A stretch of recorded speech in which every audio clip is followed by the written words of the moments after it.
Hello, তো শুভ সরস্বতী পুজোর অনেক অনেক শুভেচ্ছা তোমাদের সকলকে। আশা করি তোমাদের সরস্বতী পুজোর দিনটা খুব ভালো কাটলো। আর আমার কেমন কেটেছে সরস্বতী পুজোর দিনটা আশা করি তোমরা আগের ভ্লগে নিশ্চয়ই দেখে নিয়েছো। সকালে দিদাকে নিয়ে গেছিলাম ডক্টরের চেম্বারে ডাক্তার দেখাতে, তারপর ডাক্তার দেখিয়ে আমরা দিদা দাদুকে রাখতে গেছিলাম দিদাদের বাড়ি।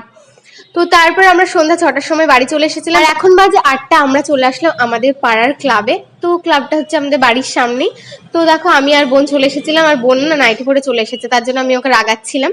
তারপর আমাদের ক্লাবে কয়েকটা অনুষ্ঠানও হচ্ছিল, সঙ্গীতানুষ্ঠান, নৃত্যানুষ্ঠান, ওগুলোও দেখলাম। আর আজকে তো সবাই শাড়ি পরেছিল, আর আমরা শাড়ি কি বলবো, আমরা তো আজকে নতুন জামাটাও পরতে পারিনি। তো তোমরা তো নিশ্চয়ই আগের ভিডিওতে দেখিয়ে নিয়েছো এখানে কি গান ডান্স করছে, তোমরা নিশ্চয়ই বুঝতে পেরেছো। আর আজকে উপোস করেছিলাম, প্রসাদ না খেয়ে আমাদেরকে খেয়ে নিতে হয়েছিল, কারণ অত সকালবেলায় কোথাও পুজো হয়নি। আমরা যেহেতু 9টা 47 ট্রেনে চলে গেছিলাম সেহেতু।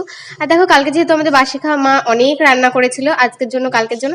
তো চলো আজকে ভিডিও ছিল এই পর্যন্ত। তোমাদের কেমন লাগলো আমাকে জানিয়ে, যদি ভালো লেগে থাকে লাইক কমেন্ট শেয়ার এন্ড চ্যানেলটা সাবস্ক্রাইব